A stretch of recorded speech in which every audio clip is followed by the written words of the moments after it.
Hello everyone and welcome back to the channel. Another video, another relatively simple model that I worked on. The whole thing is relatively easy. Didn't take, I don't want to say it didn't take long, it still took me 2 hours. And what I did today is I made another of these metal inlays. The base is a grid. I put a texture on the grid, or a material on the grid, then I put a texture on the material, which in this case is just an image I found, which has this Celtic tribal figure on it, symbol, I don't know. And first step is to trace the whole symbol one time. You can see that I have to double sometimes because it is not that easy. Sometimes the app just decides to, or Hexagon just decides not to get with the program, so it doesn't take the tessellation. So the main tool here is tessellation, and what happens sometimes is that whatever you tessellate isn't getting copied, or it isn't getting taken in, so he just tries to default to another line or another point that you have not currently selected, and then you have to take a short, not a break, but like end the current process of tessellation and then restart it, which usually fixes it. So it is able to work it out. Another way to would go on about this would be to grab the UV map, put the texture on the UV map as I did in the beginning, and then you can move the UV map around until it fits the object that you have underneath, the symbol or the texture underneath, until it fits, and then you have probably an easier way tracing it. But you still have to do the tracing on the model, and then now at the part that takes a lot of time. This took nearly 2 hours in itself. The process of aligning the model with the body. So this is another inlay, one of these metal inlay things that appear to be metal that is welded into the body or grafted onto the skin, something that, as I said before, cannot be done in the real world as far as I know, and as far as technology goes these days. It would simply burn too much of the skin and probably do some internal damage as well. So it's not really a thing that happens. It looks cool though, so this is why I like the things, and I just found a cool image that really worked well for the whole image visualization, or for the whole symbol worked well because it has this tribal like thing, and I really liked it. So I wanted to do this for a change, because after doing the whole armor last week, this was like kind of a really chill project in between. One of the problems that come up with this is that, for one, you have to start or work on different areas. You have to jump back and forth with this, as you can see. And another problem is that the human body is not a very simple shape. It's not square or anything, so it is round. And I could work on most of this relatively or some part of this relatively easy, because I could just change the z-axis and move it backwards onto the body. But at some point the curve that the body has is different. Like further up on the body, the curve is not as... No, further up on the body, directly below the breasts, the curve is more intense. And further down on the hip is actually wider, and the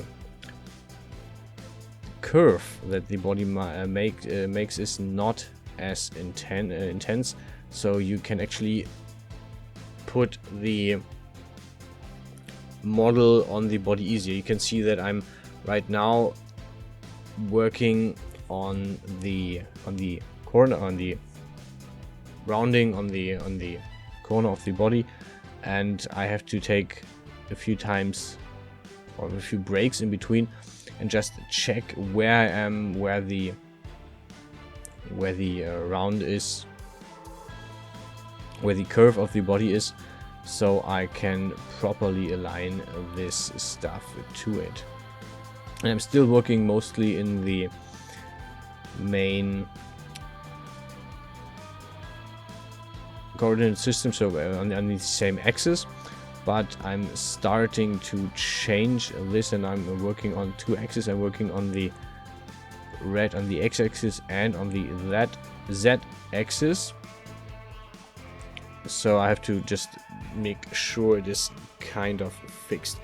You don't have to worry about too much about detail, like is it completely square, or is there like a bump inside, because as soon as you thicken this and then smooth it down, it will take care of these features, as long as you don't overdo it.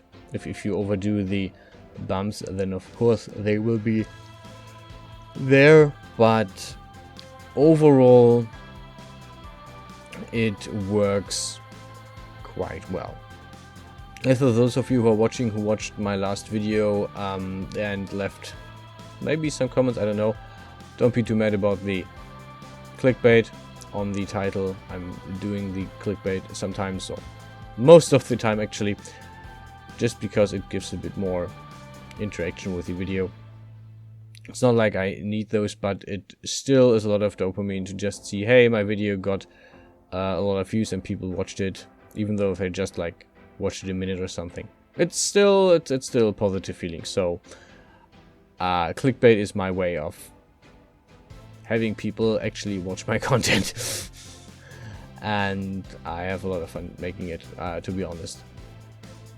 Like going at the point, how far can I go without getting in trouble? How far can I go without the algorithm saying, hey, this is not okay and you have to redo your thumbnail, which I think so far only happened like 2 times, where the YouTube algorithm, the automatic algorithm, checked and was like, hey, can you please redo this algorithm? This is not okay to upload. So I think I kind of figured out what I can do and what I can't do. Yeah. This is the part where it gets a bit more tricky, because I am far more into the curve of the body. This is like the part of the waist, or the waist where it is, where the especially the female, but in general the human body is very, very thin, or where it is thinnest. I'm sorry for that. And this is where the curve apparently is the strongest, and I have to adjust most of the whole thing. This is also kind of at the end of the whole model, so I try to work on different pieces every now and then. I've tried to do the ends of the symbol basically whenever I could, so that it would already be fitting. This is also why I'm sometimes juggling around the camera, just to see correctly where I am and where the angle is and how good it works. But yeah, this is basically where we are. The UV map in the end is relatively simple, relatively flat. There's not really that much to it. The thickening process itself is just like 2 clicks or 3 clicks, so it doesn't really matter anyway. It's it does, it matters, but it not really needs that much explaining anyway, because it is very, very simple. Yeah, more or less that is what I did this weekend. I didn't have more time for more stuff, and I will definitely next week go back to the Lords of Magic stuff so I can finish up with this content. Thanks for watching. I hope you enjoyed the video. I hope you enjoyed the render at the end. Yeah, a bit of fiddling around with the UV map because I forgot a few seams, which I will set in a few seconds. But yeah, that's it for this video. I hope you enjoyed it. If you like my content, you know, leave a like or leave a subscription. And I will hopefully see you guys around in the next video. Until then, stay healthy, stay safe, and I'll see you guys around.